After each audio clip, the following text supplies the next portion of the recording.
Welcome to the John freaking Muir Pod. Lace up those boots and sling on the pack for a romp through trails, short and long. With your host and Renaissance man, Doc. It's time to embrace the suck.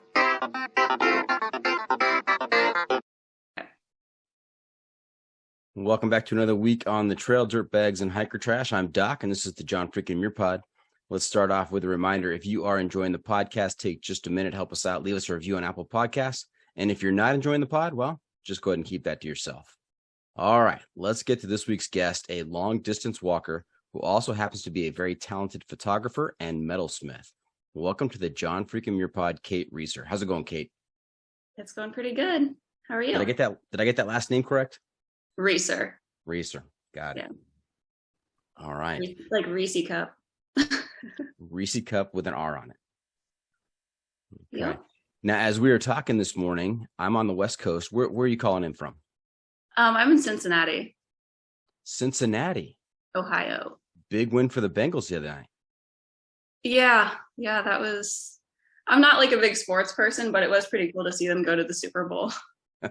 And my partner, he decided he did not want to become committed as a sports football fan. Like he's also, I was born and raised in Dayton, Ohio, and he was born in Cincinnati. So it's just really hard for him to see so much failure. And then they win once, and then you just can't commit to something like that. So his philosophy on this is, I'm not going to get committed because they're just going to let me down. It's not going to last. Yeah, it's heartbreak. I can't take that kind of rejection. Exactly. Got it. Yeah, that was a good game. All right. Hey, Kate, you've logged some serious miles out there. Have you picked up a trail name along the way? I have not actually. Seriously? I think it's a thing that kind of surprises people when I tell them, but there have been lots that have been recommended, but I haven't really stuck with one. Okay. Do you have like a bottom three of worst suggested trail names for you? Yes. Okay, let's hear it. Okay, so I would say the first worst trail name is Cheese Powder. And there have been many variations of this that me and my friends would all joke about on trail, combining them with other names. So for me, it was Cheese Powder, and Darren, it was Toe Socks. And it was simply because on the long trail in the first 3 days, there was a couple that we ran into that had so many blisters. It was just awful. So he recommended Toe Socks. And I think that they just kind of thought that was funny. And they were like, "You're Toe Socks." And then I just talked about cheese powder and how we were adding it to rice and beans and making our own meals. And yeah, so they were pretty much making fun of us. And we just, we didn't really stick with that, obviously. I don't think I could respond to Cheese Powder. Let's see. Another one, oh my God, was Snot Gun. Snot Gun. Now you've heard, you know who Julia Sheehan is, right? Oh, Rocket. Goes by Rocket, and it's not like rocket ship. You reminded me of it. It's Snot Rocket. It's short for Snot Rocket. Yeah. So I took this to a whole new level. Coming out of Tehachapi was a huge windstorm. Actually, a few of my friends and I got blown down the mountain because the gusts were so strong. We really shouldn't have been out there. But so the wind was super cold, super strong. And whenever you would try to, blow a snot rocket out of one side, it wouldn't matter. It would just go everywhere. So I invented the double barrel snot gun where you just blow at the same time and the wind takes it because the wind is just so strong. But once again, I couldn't go with that name. Yeah, that's a cool story. Not sure that's a cool trail name. So see, I just not good. And another one, I mean, there are lots, but another one was braids. I wore my hair in braids, and that's just very generic. And yeah. So what are you looking for in a trail name? What's it going to take for someone to say, you know what, you should be, and you're going to say, yes, that's it. That's me. What is the epitome of the classic trail name for Kate? I feel like it's something that I'd have to grow into. Maybe I don't know if someone would just call me by a certain thing and I would just go with it. I mean, the trail name thing, I get it. People want they want to remember someone by something on trail, or it's kind of easier to remember than real names too. But I also feel like it can be kind of judgmental. I know a couple names someone would tell me, or I would hear about another person, and then I would immediately judge them by the name, which I don't like that. So I don't know. I mean, I know it's all fun and games, but there have been the one that Darren took ended up being not necessarily something that he wanted to tell people because it's a little vulgar. But when you hike with a group of people for a certain amount of time, they kind of force it on you. Yeah, when that's all you hear for 3 or 4 months, I mean, you have to eventually start responding to it. So right. But yeah, I like the idea of getting a name that you grow into. Jeff Garmeyer and I talked about his trail name, and also, naming kids with that philosophy of, giving them something that they grow into. So I told him that he had reached legendary status, and he says, no, don't put that on me. I'm still trying to grow into that name. His trail name's Legend, of course. But we talked about, how that might apply to naming your kids. And he mentioned that he wished his parents had named him Napper so that he could aspire to become an excellent napper. That's awesome. He's a funny guy. Nice. Yeah, I mean, don't take it too seriously, but there are lots of people that I met that never took a trail name either. So the first backpacking trip that I ever went on was with my partner Darren, and it was getting dark out and we still hadn't found a place to camp. So I saw like a tiny little trail off to the side that he didn't notice. I think we went back and forth in this area a couple of times, but it was just little things like that I would notice. So he started calling me Eagle Eye. And then I told people that a couple of times, and I never felt like I connected with it. It just kind of sounded cocky to me. I don't know if that makes sense to you, but it does. And you know what? I'm going to pay close attention to everything we talk about tonight. Oh God, don't name me, please. We'll see if it feels right. If it feels right, maybe I'll have a suggestion, not an official name, but maybe a suggestion. And of course, you are free to discard that suggestion as you see fit. Okay. All right. Hey, Kate, have you listened to the podcast before?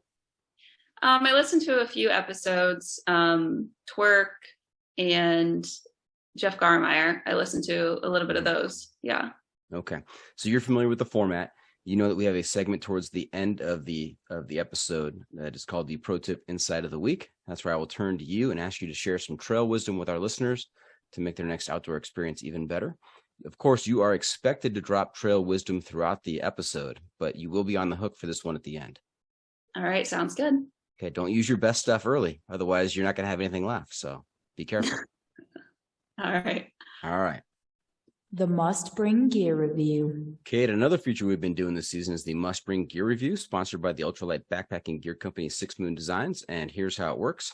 If you were to let a stranger pack your bag with pretty much generic gear for a multi-day hike, what is the one specific piece of gear you would insist on being packed? And if you've got a particular brand for that specific piece of gear, even better. So, Kate, what is your must-bring piece of gear? What's your favorite piece of equipment out there? I would have to say my camera. That's probably half the reason I go. The first reason just is moving my body and being out in nature. And the second is to document and to capture the memories that I create in the outdoors. So, okay, and what kind of camera do you carry? I have a Fujifilm X-T2. It's not necessarily the newest version, which I'm waiting for the newer one to come out, but it's served me pretty well over the years. But now that I'm getting into video, I do want to upgrade. But it is also heavier than I think most people carry. It's a mirrorless, but I usually take 2 lenses out into the field.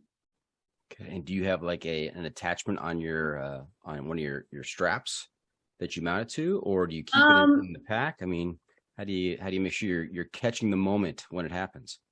So I actually just sling it across my body, which I've had people critique that before, saying like that doesn't seem comfortable, the camera bouncing against you. But I kind of like adjust the strap so that it, kind of sits at my hip, but I can also pick it up and take a photo whenever I want. It's actually even faster than having it clipped, which I did try the Peak Designs clip. And I think because I'm like a small person and my frame is really short, that it runs right into my shoulder. So I just sling it around. And Okay. The fact that the camera is older, I'm okay with it taking some abuse. I've had it repaired quite a few times. On the long trail, I think it was like the second or third day, I didn't attach. What did I do? Oh, I was thinking I could carry it in a fanny pack, and I left the fanny pack unzipped a little bit. And as I stood up, it fell out onto concrete, and the back screen shattered, but the rest of it was fine. And I was able to take photos that whole trip, but I got it fixed when I came back and it was fine. It's taken a lot of abuse. Was that one of those moments where you felt this sickness in the pit of your stomach? Pretty much. I immediately thought, how can I get my backup camera, which is the quality is not as good. But I was already thinking like, I need to document this. It's a form of self-expression for me. And to be able to capture the feelings of joy and the feelings of pain and just the wide spectrum of human emotion is, Yeah. Kate, I'm going to put you on the spot. You ready? Okay. This was not in the episode outline that I provided to you, so you have no idea what this is. Okay. Okay. You're a photographer. Do you have a favorite picture that you've taken? If someone were to ask you, like me, asking you now, what is your favorite picture that you've taken? Oh gosh, I don't know if I could answer that, honestly. I feel like I'd have to go back through the archives and check it out. I mean, I became interested in photography in high school, and started taking photo classes in high school, and then went on to study fine art photography in college and got a degree in fine art photography. So, I mean, it extends pretty far back. But I would have to say like the nature shots are high up there on the list. I think I'd have to think about that. You've never taken a shot and you said, well, that is perfect. That couldn't be any better. This has got to be one of the best pictures I've ever taken. Like in my experience, I didn't get a degree on this. I didn't study it in high school. I've got an iPhone, but I whip out the iPhone every so often. And this shot in the background. Yeah. Nice. It's one of my favorite shots because it's got something in the foreground. Right. It's got something close up, and then it's got just this majestic, as you go further back, it just expands into this majestic landscape with the Mount Darwin and Mount Mendel there on the right, and Evolution Lake in the center. And so again, I didn't study this. I'm not sure about what is the correct composition. Not even sure what the correct terms are, but that seemed to check all the boxes for me. I think it's so subjective. I think it can be what an image can make you feel. And it might not make someone feel a certain way because they've never been there. They don't have that connection. Or it could be a totally different memory that is triggered for them through the colors or the lines or the shapes. I just think photography is really cool in that way. But that does happen, I would say maybe like a couple times a year. And it does happen sometimes where I'm like, oh, that is awesome. And it ends up being not awesome. Like in my mind, a lot of times I think the experience is greater than the image I can capture too, or what I see with my own eyes is greater than, and then also happens vice versa, where sometimes the photo is better than the real thing. Which Darren says that a lot. He's like, wow, that I don't remember it looking like that. And I'm like, yeah, I don't think it looked this good. Well, yeah, the image is, how did you put that again? The image is the experience is greater than the image can capture. I think that's very poetic. I had a former guest on who talked about he was frustrated when he would show his pictures to friends and family because they'd say, "Oh yeah, that's nice," and he'd say, "No, it's not nice. It is epic. It is incredible." And he lamented the fact that he was trying to take 1,000-word pictures of million-word places. Yeah, that's true. It's hard to understand unless you're out there and you're experiencing it and you're doing it. I think it's really hard for everyone to understand. Yeah. So. All right. Hey, let's talk a little bit about gear. What is your pack weight out there? What's your base weight when you're going on, say, the PCT? Well, if you took away my camera gear, it would probably be 8 or 9 pound base weight. But with the also, okay, so I carry my 3-pound camera gear, and Darren will carry the duplex, the tent. So we kind of like try to even it out that way, where he'll carry a little more so I can carry my camera gear, which is a nice sacrifice. But yeah, I think on the Collegiate Loop that I recently did this year, it was around 8.5, but then add the camera gear, it's like 11 or so. But. Okay. All right. Hey, and to help us talk about gear, It's the hiking pole. it's the hiking pole. It's a 7-question survey. It's a POLL as in survey, not POLE as in what you carry on the trail. So I always think that's pretty clever. I like to explain that to my guests so they know exactly how clever I am. So this is a 7-question survey that's going to help me score you on a scale of 1 to 100, with 100 being completely sane and 1 being completely insane. Okay. If I were to ask Darren, hey, how would you score Kate on 1 to 100? What score do you think he'd give you in terms of sanity? You said 100 was completely insane? No, completely sane. Sane. The higher the number, the more sane you are. I don't know. I think he shares a little bit of that insanity with me, but I think I'm further over into the deep end. I'm not like 40, 50. 40. Wow. Okay. I don't know. All right. Well, anybody who has attempted or completed a long trail through hike, like the PCT, the AT, or the CDT, it's an automatic 25-point deduction. So the top score you can get is 75 tonight. Okay. All right. You ready? Yeah. You haven't seen these questions in advance? No. All right. Here we go. First question. Easy one. Trekking poles or no trekking poles?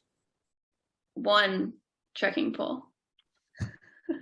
And the reason is straight out of the gate, she picks option C. I probably will do this the entire time. I'm difficult. So I like 1 trekking pole because we need 1 to set up the tent, and having 2 trekking poles and trying to take photos is very challenging. Like a lot of times if I have 2, I'll just throw it on the ground so I can get the shot, which is, it still is like, why do I even have this other one? I will say, it does make it a little easier, especially if your pack is heavier, but having a lighter pack, having no trekking poles or 1 is preferable. Okay. So she goes option C, 1 trekking pole. All right. Next question. You're not going to be able to pick C on this one. There's 2 answers. Well, maybe there's a 3rd answer. All right. On your feet, boots or trail runners? Don't tell me one of each. Sandals. No, I'm kidding. Which actually would be another option. Trail runners.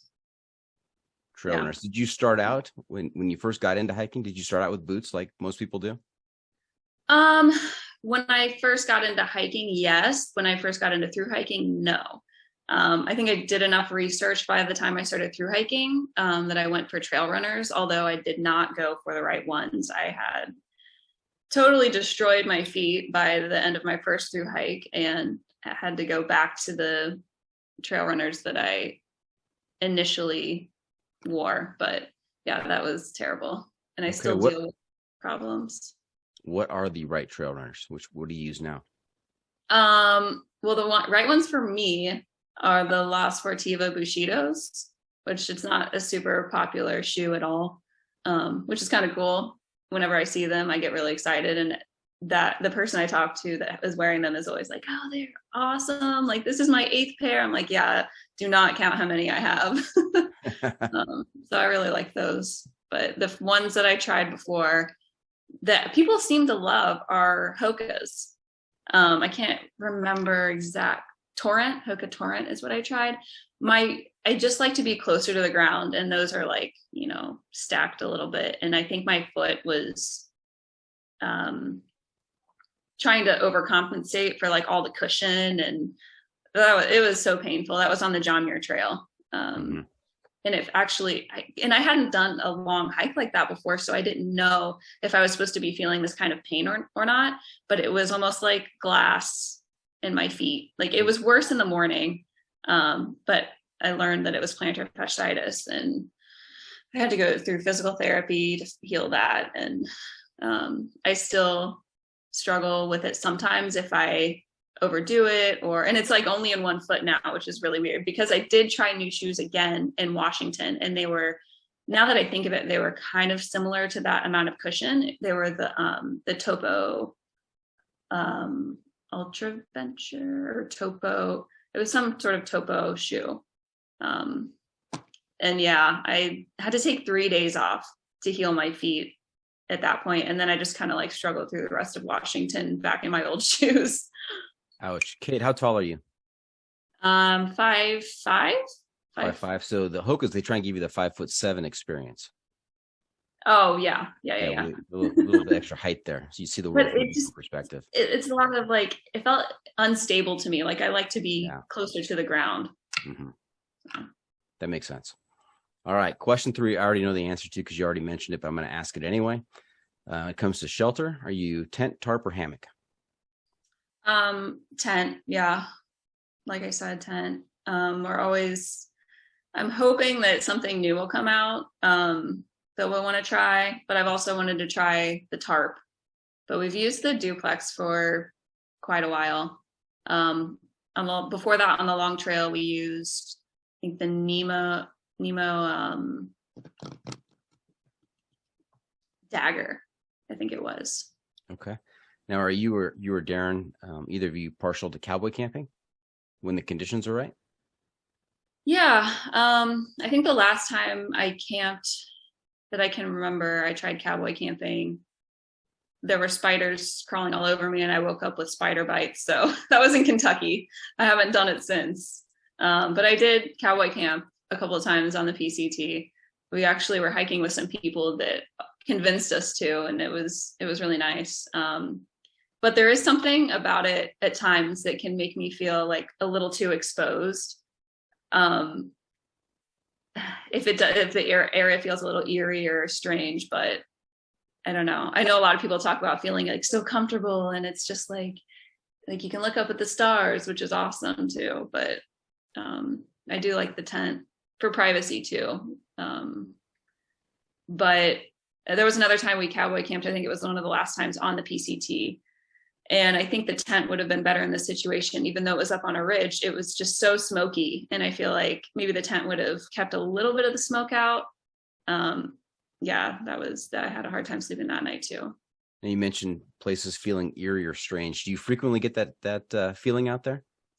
No, not usually. I mean, like, if we're near a road and there are some questionable people, like car camping and ruckus and things like that. So like human eeriness, not anything kind of mystical. It's always human eeriness. Yeah, of course. For me. Of course.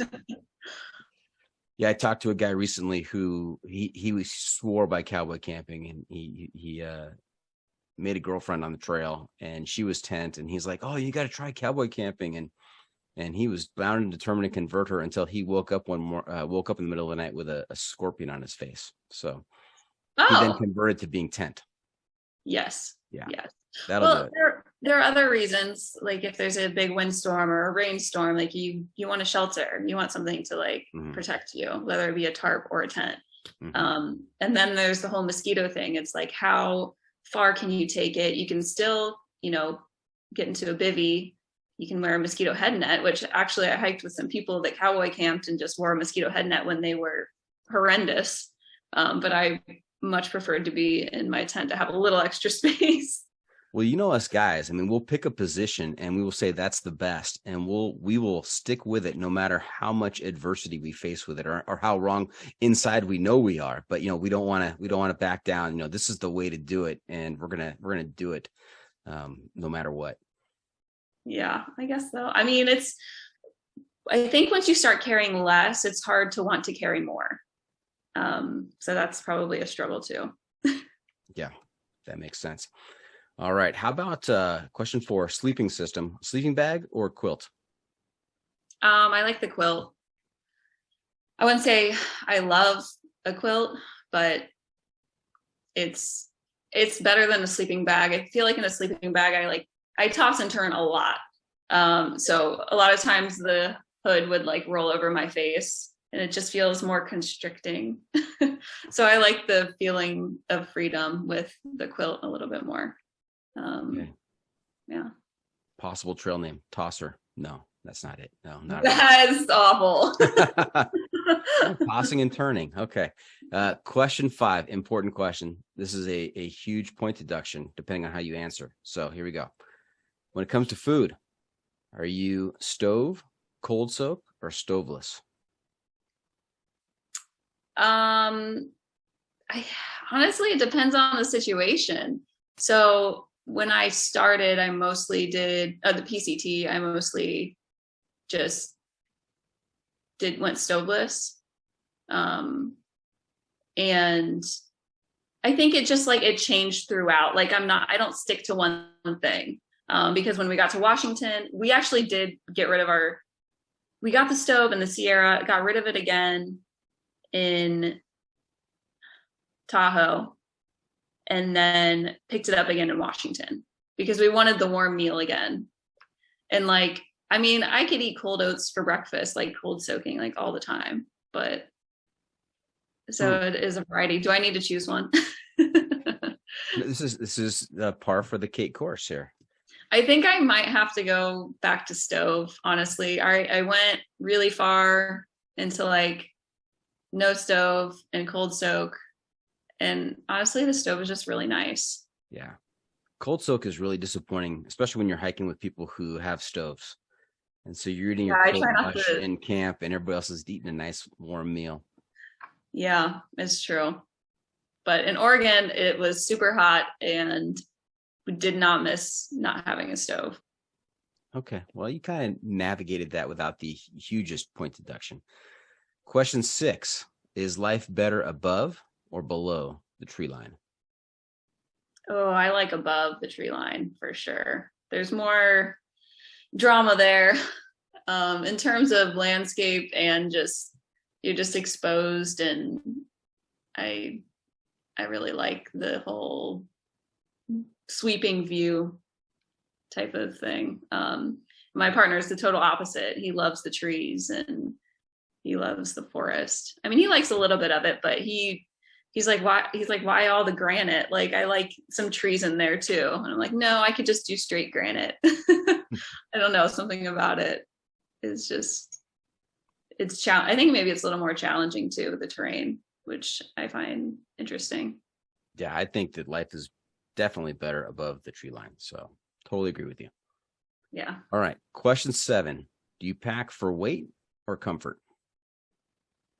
I think maybe weight more than comfort.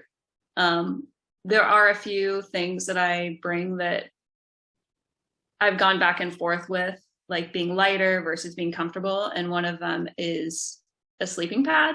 I've gone all the way to gone so far as to cut my sleeping pad and iron it and have a half, torso length pad. But that was only because there was a hole and I couldn't find it. And I was like, well, maybe this will work. And also I can try this half sleeping pad situation. And it's just, I don't get good sleep. So I ended up going like much heavier and getting like a rectangle Nemo inflatable pad, and it's really, really comfortable. And that's one thing that is not as light as some of my other gear. Is that one of the ones that sounds like a potato chip bag whenever you move on it? No, that's the women's X-Lite Neo Air Thermarest. There are some sleeping pads out there that I wait until everybody has set up camp, so I know where I should set up to be as far away from that person who has that sleeping pad. So that pad, it actually breaks in too, so it doesn't make that sound forever. But yeah, that pad is not. I started with that one, and it was not as my like first sleeping pad, and it was not as comfortable as the Nemo. It's just designed differently too. Okay, I should have also asked. I should have included a question number 8 that asks you about your toothbrush. Do you go with a full length toothbrush? You snap the handle off? Do you drill holes in the handle, or do you just not bring a toothbrush? I mean, that is how serious are you about your weight out there? Definitely brush my teeth because that's gross. So I had like a bamboo toothbrush when I first started the PCT, and it was about this long. My friend made fun of me, so I eventually cut it. I did it just for her. But I think when I ordered something, actually there's one here. When I ordered something recently from Garage Grown Gear, they sent me this little toothbrush. So this is what I've been using. Little guy, is that a spoon on the end of it? No, it's is just that a like, combination? Is that a combination toothbrush spork? that is not what. No, it's just so you can grip it better. But all right. So it's pretty tiny. You know what? I'm thinking I've just discovered a new piece of camping gear, hiking gear, combination tooth spork. Don't anybody take that idea. Let me get a prototype put together. Doesn't sound sanitary, but not a lot is out there. So. All right. Hey, let me put this through the algorithm here. We'll do some quick calculation. We've got to, I got to carry the 4 and divide by √3. We're going to multiply by pi, and then we'll adjust for the atmospheric temperature, atmospheric pressure, not temperature, atmospheric pressure at the top of Whitney at 14,505. And you come out with a solid score of 58. 58. You're a bit more sane than you give yourself credit for. Yeah. I don't know. Maybe I like insanity. It's not a negative thing. Maybe I look at it more as like someone who likes challenges more than being insane. Okay. All right. Hey, before we get too far down the trail, let's back up a little bit. Let's hear about where you grew up, what kinds of sports and hobbies you were involved in as a kid, and how'd you get involved in the thru hiking cult? I grew up in Dayton, Ohio. Not very exciting at all. No mountains, not really any hills either. We have Yellow Springs. I don't know if you've ever heard of Yellow Springs. I would go hiking there in high school. Okay. Dave Chappelle lives there. Oh, okay. It's just like kind of a hippie outdoor town. But yeah, there's some like nature preserves there that I would go hiking in high school. Some of the sports that I would do growing up, I think I tried everything: soccer, gymnastics, t-ball. I was always biking around my neighborhood with the kids, the neighborhood kids. Any brothers and sisters? I do have 2 younger sisters. Okay, so 3 girls. Yep. 3 girls. And what does your family think of you going on these long walks? They are pretty supportive. That's awesome. Yeah, I'm actually very thankful that they're supportive, because there are other people in my life that I'm not so sure if they are, and it doesn't feel great, but having my family be supportive is awesome. My mom did not want me to go do these thru hikes in the beginning, but then she saw, that I could do it and that I was okay when I came back, and maybe changed even for the better. And she now definitely encourages me, which is, yeah. Do you remember the moment that you first realized that there was such a thing as a long trail, like the PCT that goes from Mexico to Canada, and realize that this is a path that you could walk all the way? Yeah.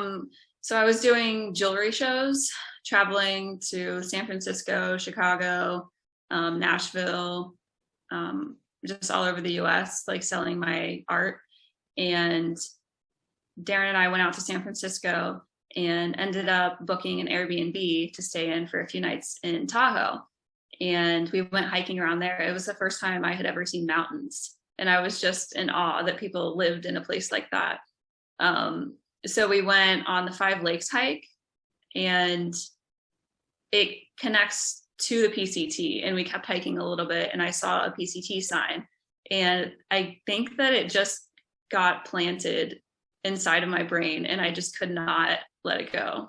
I just wanted to keep going on the trail and see what else was beyond. And it was really cool on the PCT when we came to that area.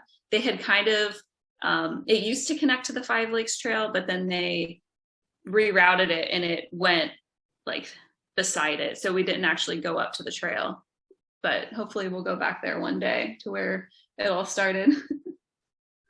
Yeah, every long trail hiker I've talked to talks about that moment where it, like you said, it kind of just burrows into your brain, and it festers, and you think about it and you think about it, and then something snaps inside and you say, I'm going to do it.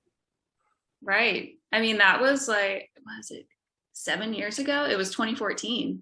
So like, I was actually going to hike the trail in 2020, and I was going to do it solo, but I think a week before I was supposed to fly out, everything with COVID happened. So I had to cancel the flight and reassess for 2021. Okay. Well, we're going to take a quick break. When we come back, we're going to hear about some type 2 fun out on the trail and your experiences out there on the PCT, in the Sierras with the JMT, and also the long trail in Vermont. So stay tuned for that. We'll be right back. And welcome back. We are talking to Kate, no trail name Reeser, about her adventures out on the trail. Maybe that's an option. No trail name. No trail name. Too many syllables. You can't have anything 3 syllables or longer is too long. I did meet a guy on trail whose name was Not Yet, because people would ask him if he had a trail name, and he always said Not Yet. So he just said, Not Yet. Nice. Have you heard of 127? 127 hours? Oh, yes. It started out as 127 hours, but now it's just 127 because, like I said, it was just too many syllables. But he had a great story. Oh, okay. He was crossing a like a log bridge in, I think it might have been the long trail. It was northern part of the Appalachian Trail, and he slipped and his leg got stuck between the 2 logs. And he thought, this is no problem. I'll just get out. And he couldn't get out. And he thought, well, someone's going to come along and they'll help me out. And no one came along. And so he eventually had to scoot back and forth and get to a point where he could grab a rock and kind of drive a rock in between these logs to force. I feel like I did hear this story. Maybe I listened to this. Okay. Yeah. I think it's Sean McLean. But this brings up some trauma from the long trail for me too. And it is also bridge related. And that was another trail name. Oh, okay. Put a pin in that. I want to hear about that. But he finally got out, but he would tell this story about, how come you're so late to camp? And he'd tell the story, and they say, oh, like that guy from that movie, 127 hours. And so that was his trail name for a while, but it went from, I think, 127 hours to 127 to now 127. So nice. Yeah. Where are we going on this? I don't know. Trail names. Let's talk about some type 2 fun out there. So it seems in our correspondence that your first experience out on a multi-day hike was at the JMT? Yes. Okay. That was 2019. Yes. And JMT, we're all about the JMT on this podcast. So we love hearing stories from the JMT. How was your experience? It was amazing. It just really opened my eyes to like the world of thru hiking, and I would do it again. I would do it southbound, which I did it northbound before because I couldn't get a permit. It's really hard to get a permit going out of Happy Isles. But I love the Sierra. It was very challenging, especially coming from sea level, pretty much. Right. And I had never been at that kind of altitude before, and I did suffer some altitude effects. And I guess some could say that I actually didn't through hike the entire thing because I skipped Mount Whitney, but I did come back and do it later. So that makes me feel a little better. Nice. Myself and two buddies, we did the JMT we section hiked the JMT, but our first section was the southern half. We started kind of Muir Trail Ranch and went south. And we had encountered so many bits of weather issues and other struggles that we decided not to do Mount Whitney. We just went over Trail Crest and went down to Whitney Portal. And I literally kicked myself for 2 years after that, saying, I was right there. Why didn't I do it? Why didn't I just take that little 2-mile offshoot and get to the top of Whitney? But we eventually did it. Been up there several times since. But I can understand, the circumstances might lead you to skip that. Yeah, I think the altitude was just exposure was just way too much for me to deal with within, I think it was like 2 or 3 days out there, and we were at like 11,000 12,000 feet pretty much from 5,000. Mm-hmm. We should have probably stayed the night up there at Cottonwood, but yeah, we went past Whitney. Did you come in through Cottonwood? Yeah, Cottonwood Lakes. Yeah, over New Army Pass. Mm-hmm. In 2019, there was actually like a decent amount of snow still. There was a cornice on New Army Pass, but by the time we got there, we were able to like climb up some rocks and get through it. But the trail was still covered in snow up there. Mm-hmm. What time of the year were you there? It was August. Early August or late August? It was mid, it was like we probably first missed weekend each of other. August. I think I was coming southbound. I was coming southbound on the JMT. I think it was late July, early August. Okay. Yeah, I think we started. It might have been like the 10th, August 10th. Okay. But so it was also Darren's birthday, the day that we were supposed to summit Whitney. And I gave him the option. I was like, I'm not going to make you do this if you don't want to go up here. It's like, nah, you're not feeling great. It's probably best if we just keep going. So that evening we went over Forester, and that was one of the coolest experiences ever. I mean, because you read all these things saying you should go in the morning, don't go over at night, or when it's starting to get dark, because all the snow is at the south side. Mm-hmm. Right. So I actually found that part to be very fun and challenging, but just kind of running down the snow. Now, you said you listened to the Garmeyer episode, so you know that he did it in 72 hours and 47 minutes. Were you, right. Did you do it at a similar speed? Oh yeah, definitely. I was just an hour behind. No. Darn it, 73 hours. No, I think it took, so we ended up hiking 280 miles altogether. Oh, I think. Wow. Nice.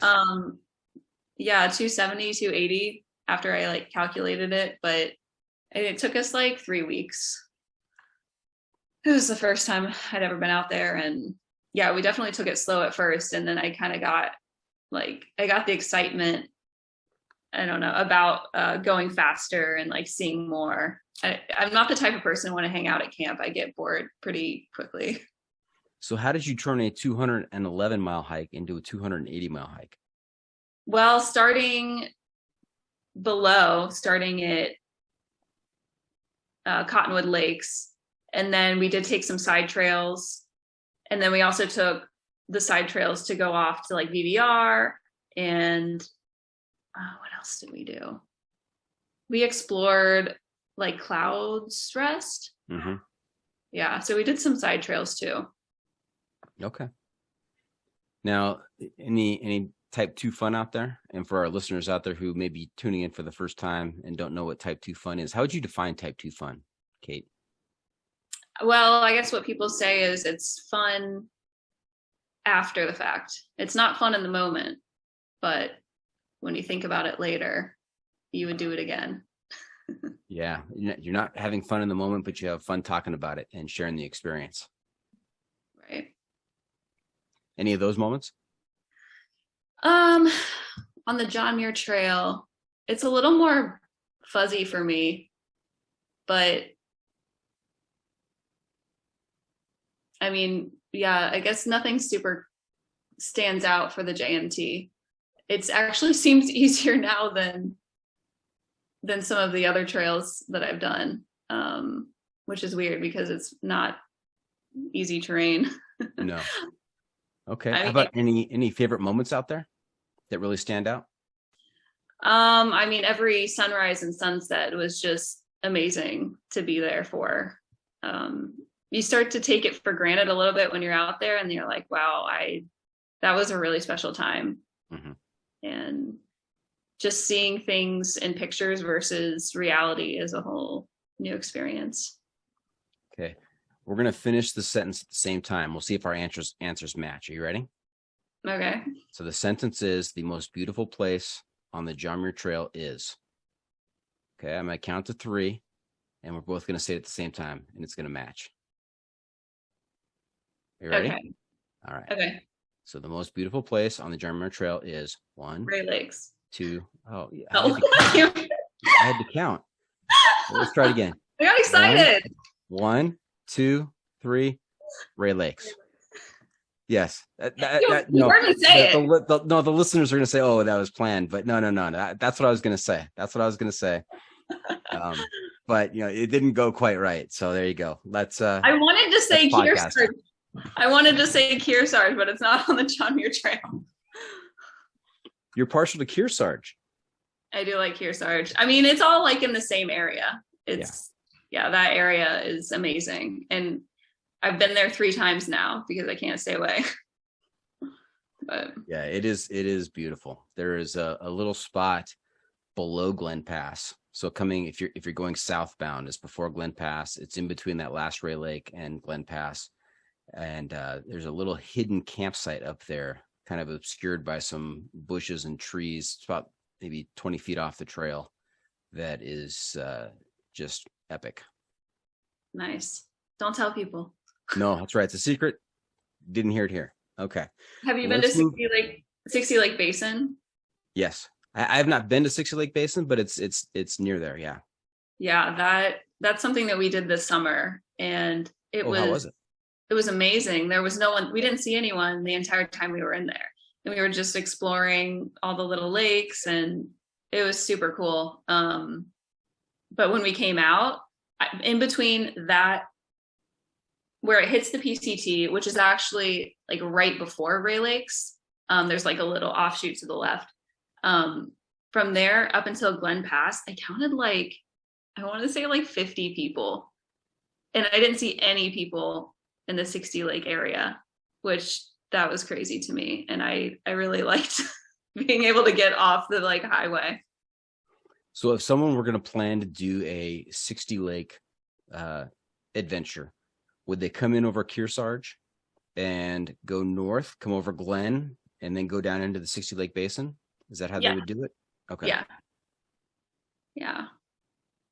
All I mean, right. and there are ways that you can kind of do some route finding and go up and over some of those passes. There used to be an old horse trail, but it hasn't been maintained. I think it said in 40 years. I did some research on it. We were actually going to go up and over, I can't remember which pass it was, but it was down to Charlotte Lake from that other side. Right. But Darren ended up getting sick, and he was sick up in the mountains, and he's like, yeah, I think we should just take it easy.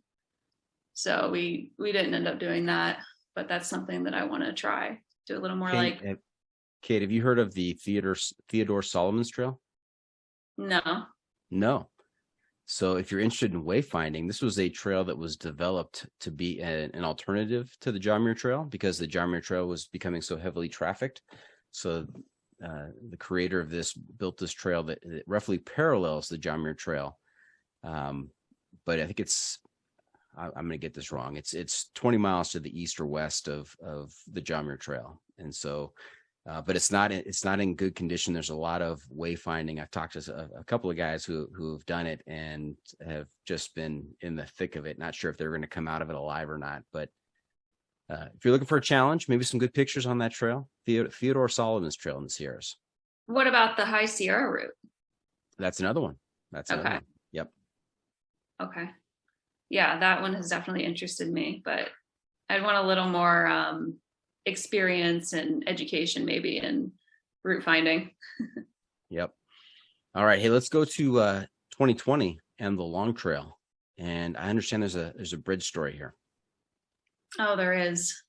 So 2020, I was supposed to, like I said, hike the PCT, and then I couldn't go a year without doing some sort of through hike after my experience on the JMT in 2019. So the cool thing about the Long Trail is that you don't need a permit. So we kind of just decided to go whenever, and we went in the fall, and it was the best time to go. We caught like the beginning of summer, or the end of summer at the beginning of the hike, and then we actually only got like 2 days of rain, which I think is pretty crazy for the Long Trail. I think a lot of people deal with, I don't know, horrible conditions. But yeah, by the end, the colors were just amazing. But so this is a trail where there are not a ton of views, which after coming from the JMT to the Long Trail, I was a bit disappointed, but I did find a lot of meaning and value in the forest as well.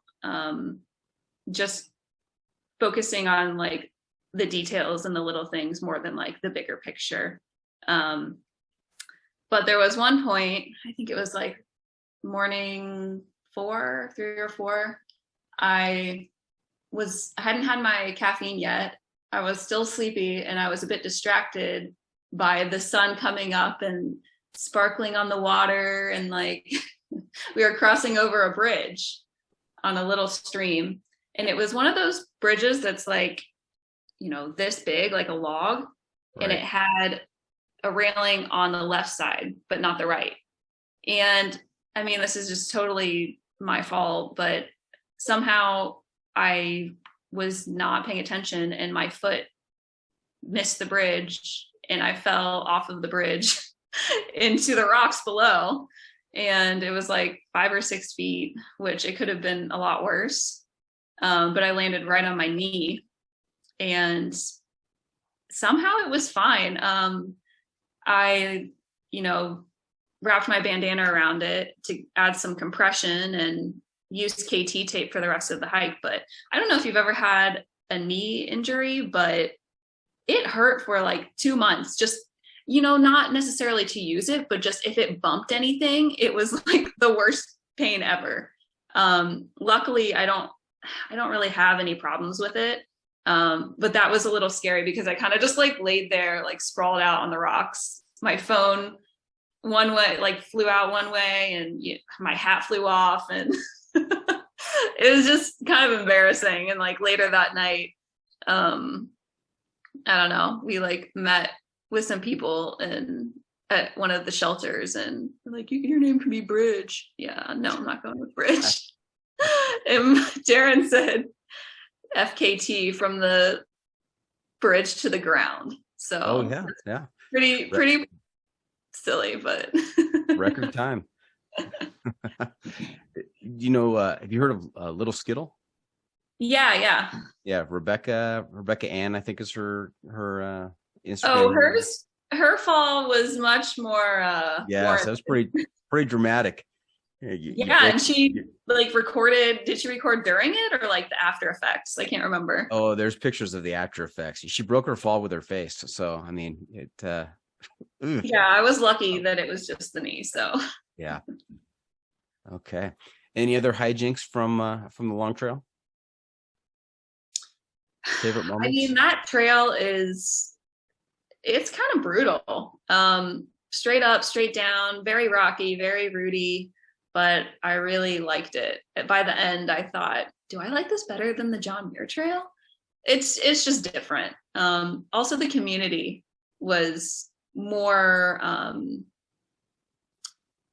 there was just more people that I feel like they were friendlier, and like the Sierra is more remote, and I feel like we didn't see as many people. Like we met like 2 people that we still keep in contact with, but it was a different type of hike, like staying near or around the shelters. And yeah. Do you prefer a community out there, or do you prefer not seeing anybody? I would probably lean towards not seeing anyone. I'm kind of like a loner a little bit, but the Collegiate Loop is actually like what I would prefer because it's just the right amount of people.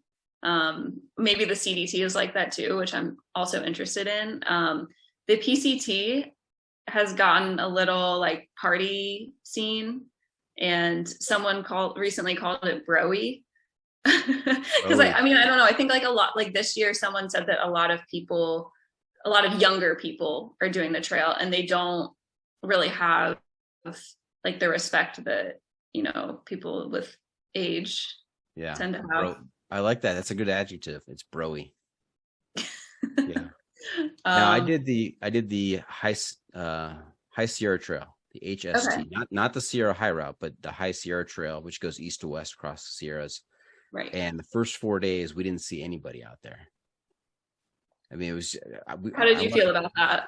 I liked it. I love feeling remote. I love being out in the middle of nowhere and feeling like nobody's out there except me. So.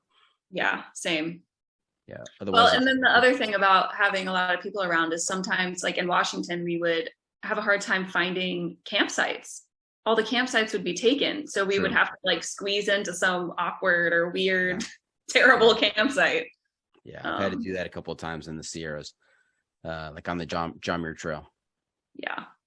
Yep. All right. Hey, let's talk about then taking the big plunge. Now we're talking about 2,650 miles from Mexico to Canada in 2021, the PCT. Right. You'd done the JMT in 2019, the Long Trail in 2020. And at what point did you say, you know what, I want to take this up a few notches? Let's walk from Mexico to Canada. So I actually wanted to hike the PCT before all of those other ones, but I think that the JMT and the Long Trail were just kind of like testing to see if I actually wanted to do it, because, it is a big commitment. I mean, of course I wanted to do the PCT first, but I'm so glad that I had the experience of those other trails before I attempted the PCT. But I mean, I wanted to do the PCT ever since I saw that sign. Like I read so much about it and did research, watched blogs, read books. It just kind of like consumed me. Went down the rabbit hole. Mm-hmm. Okay. And so what kind of prep did you do leading up to your hike? You just mean in general? Research, logistics, training, the whole deal. So I learned from the JMT, which I overplanned for sure, that you don't really need to plan. At least that's how I go now. I mean, you can, send a few boxes if you want specific food, but like you can always, things will never go to plan on a thru hike. I think, for the JMT, I planned every resupply and all the mileage and the campsites. I mean, they wanted me to do that for the permit anyway, since I had to go like in person and like tell them like where I'm going to camp each night for like those 3 weeks. Like it was pretty intensive, but we didn't end up camping at those places every single night. So, I mean, for the PCT, of course, I just walked a lot before. That's like pretty much the only. Before we move on from the planning stage, the planning discussion in the synthetic world, which I've had a few guests refer to it as this, I talk about the real world. And they say, no, it's not the real world. It's the synthetic world. The real world is actually being out in nature. So I've committed to now calling it the synthetic world. In the synthetic world, are you pretty much of a planner? You want to have everything kind of all the boxes checked. You want to know what's gonna be happening, or you kind of you don't care about that? I'm not a planner. I mean, it helps to be organized for sure, and to have like goals. I mean, I think I look forward to my goals more than trying to plan every little thing. I think it's less stressful that way to kind of just go with the flow. And like, my work is creative, so it's challenging to force yourself to make work when you're not inspired. I mean, a lot of times you can go in and create and become inspired then, but yeah, having a strict schedule is not necessarily my MO. Okay. All right. So when did you start the PCT in 2021? Do you remember the day? I started April 21st. Okay. And when did you finish? September 21st, 20th. 20th. So So April. it took a long time. Yeah. I mean, I never actually counted the 0 days or anything, but I think if we did, it would be over 30. And that's because we got off trail to go to a wedding for over a week, my friend's wedding in San Diego. In Washington, we took off more days than we did like all of Oregon. I don't know. Washington, it was just like, we really stretched it out. And I'm kind of happy we did in a way, because we got to see the fall colors and we got to see snow. We got to see it snow, but yeah, I mean, there's something fun about like, getting miles and doing it fast, but yeah, we took a lot of time off. Okay. You said we. Is that primarily you and Darren, or did you have a trail family? Yeah. We hiked with people here and there, but we never like stuck with any group for like too long. Mm-hmm. Now, what's it like hiking with a significant other, doing 2,650 miles with Darren? I mean, it's pretty great. We get along really well. And to be honest, like, we tried doing camper life this summer for a couple months, and that was way harder than through hiking together. Through hiking, you can get your own space and kind of just like walk separately if you want. We don't necessarily need to be around each other all the time, but yeah, trying to do like travel around in a camper was pretty challenging. Okay. Highlights, type 2 fun from the PCT? Type 2. Well, this might be type 3 fun, but like I said, and I don't know if I would want to do it again. So maybe it's type 3, but there was a crazy windstorm coming out of Tehachapi, and that's all after like the aqueduct and the windmill farms and all that. And my friends and I pretty much got picked up and blown from the wind. So one of my friends tumbled probably 15, 20 feet down the mountain. And luckily I was blown into a bush, so I didn't go flying, but that was one of the scariest moments. I sat on trail for maybe 15 minutes, just like trying to compose myself. Like, wow, I did not know wind could be that powerful. I didn't know that. I'd never experienced something like that before. And just to use every muscle in your body to stay upright in something like that is humbling. I think we had a big goal for that day, and we ended up hiking like 7 miles to like this area with like huge bushes where it blocks some of the wind. But yeah, the trail is intense sometimes. Kate, I've got your trail name.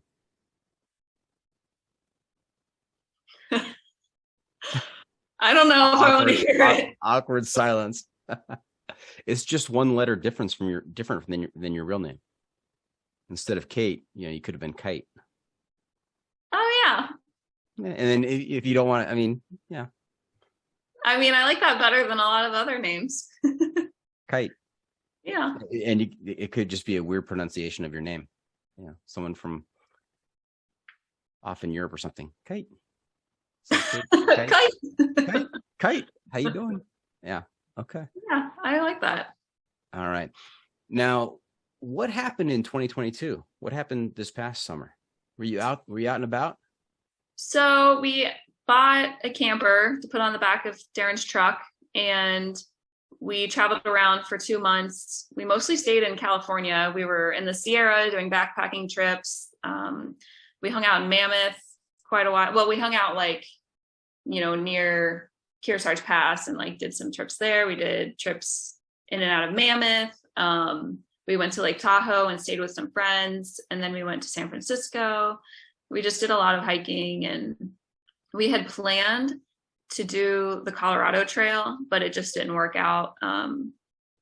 We had someone renting our house and they ended up moving out. So we came back to come check on things, and Darren's family needed some help, some medical things. So I had to do something. So I planned a part of the Colorado Trail, which is the Collegiate Loop. And that was really awesome. It made me want to do the CDT. Looks like you ran into some serious weather though. Yeah, it rained 8 out of 9 days. Sometimes it rained for 3-4 hours. Sometimes it rained 3 to 4 times a day. Lightning, hail. It's pretty crazy. Now, this isn't the pro tip, but what kind of advice would you give to people about hiking in the rain? I mean, it can get really cold out there. And I would recommend, especially the time that I went, to bring warm layers for sure. The last thing you want is to get cold and not be able to get warm again. So warm layers. And also I brought a rain jacket and rain pants and pretty much all winter gear. Did you have gloves? Yeah. I think I only used them once maybe though. But I mean, there was a time I should have used them and I didn't. And, my fingers turned white and it was very painful. And that's when we got hitched into town. I mean, that started to feel a little scary. But... Yeah, and you have a specific Instagram post that kind of details that particular day. Yeah. Yeah, I saw that earlier. Hey, back to Mammoth for a second. What is the best place to eat in Mammoth? Oh my gosh. Oh, there's a pretty good place. I'm really bad with names. Okay, good. I probably won't be able to think of the name, but it's like a healthy bowl place. Bowl place. Okay. And we got so there are 2 places, the healthy bowl place, and then there's an Asian ramen place. And the ramen place I got tuna poke, which is my thing that I like to get. I'm sorry, I'm gonna list one more, but the pizza place is really good too. Okay, I was gonna say I don't know the names of any of these places, so you just have to go figure it out, I guess. Yeah, so I'm not used to hearing poke and bowls in Mammoth, or talking about kind of mountain town food. That does not. They're a little more health conscious, I think. But they do have the other options too. It's just you don't really see that in mountain towns, and I want to eat food that makes me feel good and gives me lots of energy. And on trail I would crave salmon and greens. It sounds so boring, but once you eat so many burgers, you're okay, what else is there? I can't eat this anymore. Yeah, I wasn't expecting those. I wasn't expecting poke or bowls, but I was expecting pizza. Pizza place pretty good there. They've got a good Mexican restaurant in town. They've got Grumpy's, kind of a sports bar, and what's that breakfast place? The Stove? Yeah, I didn't end up going there, but Darren likes the New York Bagel place. New York Bagel in Mammoth? Yeah. Nice. He likes to get a crazy bagel sandwich. It costs $15 the way he adds all these toppings on it. But yeah. All right. Hey, let's spend a few minutes. Let's talk about your creative outlets. We've talked a little bit about your photography, but what is this whole deal with metalsmithing and jewelry? I started metalsmithing pretty much right when I graduated from college, which was 2011. And I built a business from just experimenting and teaching myself. And it's one of the hardest things I've ever tried to do, just because there's a huge learning curve. Especially once I started, making hot connections, which is with a torch. That was pretty intimidating, but I wanted to push my art into a new direction. And I knew that I'd have to, gather all these tools and push my comfort zone. But I think that's why I like through hiking too. But yeah, so I make jewelry. It used to be part-time, and it kind of goes between being full-time and part-time. The next couple weeks, I'm going to be focusing on a new collection, and then hopefully get that out for the holidays. But yeah, And so how can people buy your jewelry? Where can they find it? it's rocksaltvintage.com. And the reason vintage is in the name is because I used to assemble vintage materials with natural crystals, but now it's all handmade. I haven't changed the name. I've just kept the name. People always ask. Okay. And back to trail names. I mean, you want a trail name that has multiple layers to it, right? You're stuck on the trail name. I'm just on the lookout for you. That's all. I'm just, I'm trying to be helpful. And the way you talked about torch, I mean, a lot of layers to torch. Yeah. I mean, that's better than what other people recommended. Okay. All right. I still like kite. Yeah. Kite. All right. Hey, what's next for kite? What's the next adventure coming up? I'm pretty interested in the CDT. Of course, I think it's like once I see those trail signs, it just sticks in my head. Like along the Collegiate Loop, I saw CDT. I was on the CDT for a bit, and it was like one of the most challenging adventures I've ever gone on. And that really interested me. I know some people say that they absolutely hate Colorado because of that type of weather. But the scenery is very beautiful. So maybe CDT. It might be solo. I don't know. We'll see. CDT, another one that goes from Mexico to Canada. A lot of alternate routes. Yes. You could have as much as 3,100 miles in that trip. Right. And if you do the CDT and you've done the PCT, that just means that you've got to do the AT, right? People say don't leave the AT for last. I don't know if you've heard that before, but I have heard that before. I've heard the preferred order should be AT, PCT, CDT. Right. Yeah. I mean, I think the PCT is probably the best, even though I'm not, I can't say for sure. Mm-hmm. It's just the variety in those types of views, but you're right, Kate. Yeah, it's the best. But since I did the long trail, I did hike like 100 miles of the AT. Mm-hmm. So I kind of have an idea of what it's like. The sad thing is that once we got off the AT to continue on to the long trail, it actually got better. But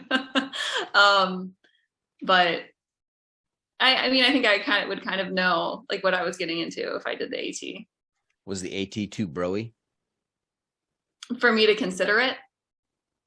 No, you just said when you got off the AT and more on the long trail, it got better. Was that because it was less broy? No, like it was 2020, so like there were not a lot of people. Yeah.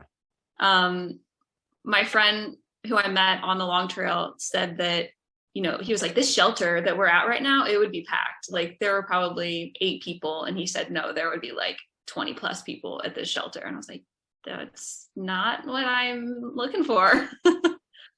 But your idea of a good time is not hanging out in the shelter with 20 other people?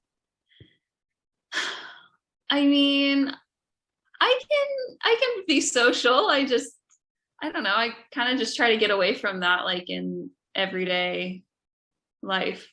I try to like connect with nature a little bit more, Yep. All right. Hey, Kite, you know where we are? At the end.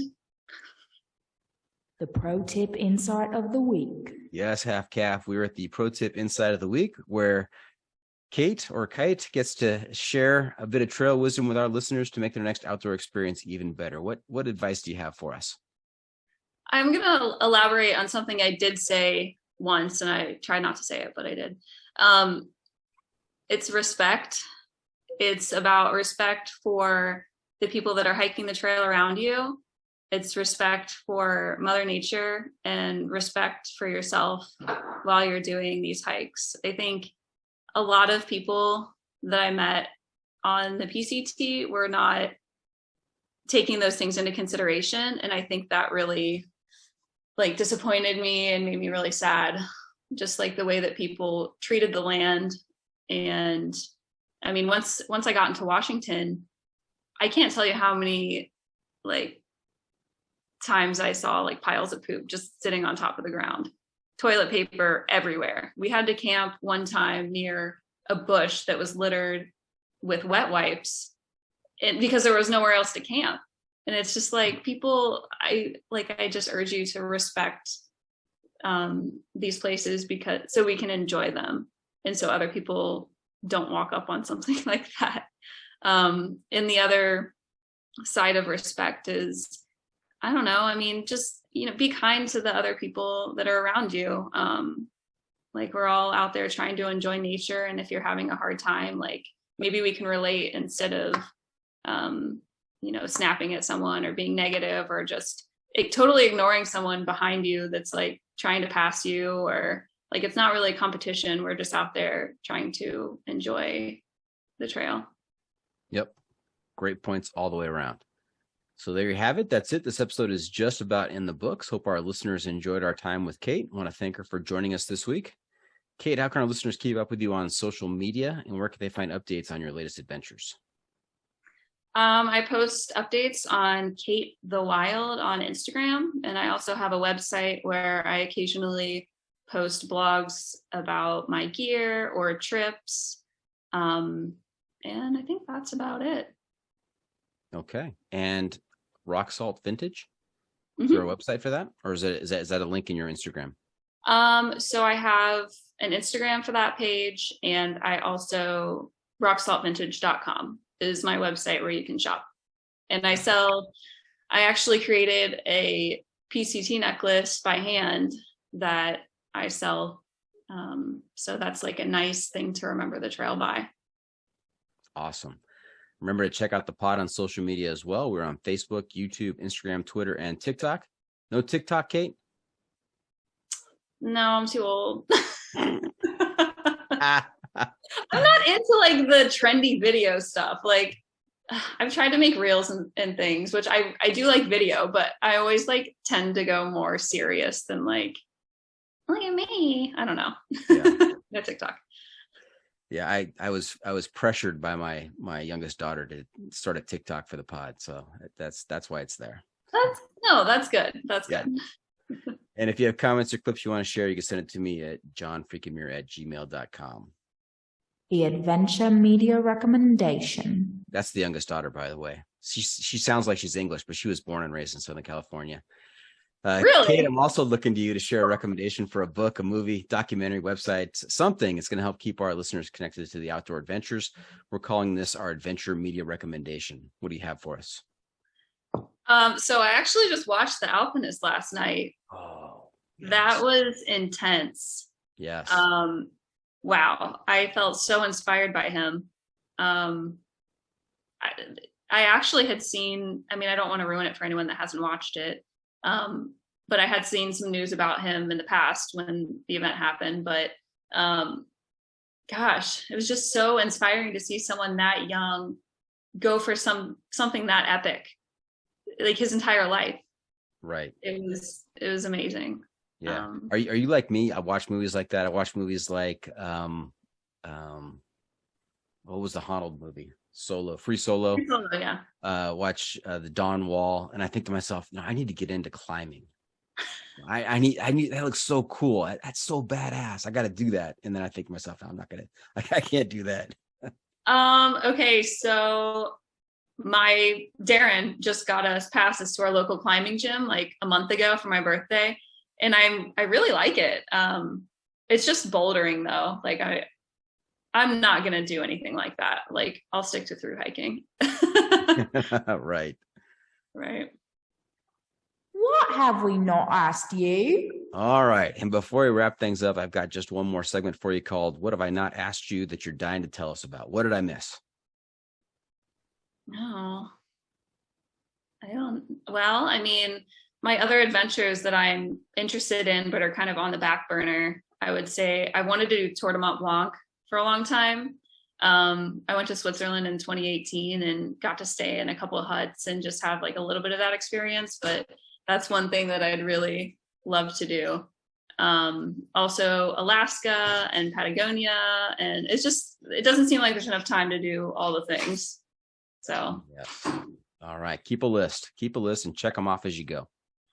Yeah. All right. Hey, that's a wrap from the John Freaking Muir studio. Any shout outs to friends and family, Kate? Shout out to the only person I've talked about, Darren, for putting up with me and my craziness and going on some of these adventures with me. Big shout out to Darren. And I'm going to invite Darren right now to be on another episode of the John Freaking Muir Pod so we can hear it from his perspective. Oh, he probably won't do that. He has an Instagram and he's never posted anything. But all right. Hey, thank you for tuning in. Always remember, the trail is the trail. It doesn't care if you want to go downhill. It doesn't care if it's almost dark and you're looking for a campsite. It doesn't even care if you've just set the FKT from the bridge to the rocks below. The trail is the trail. Embrace the suck.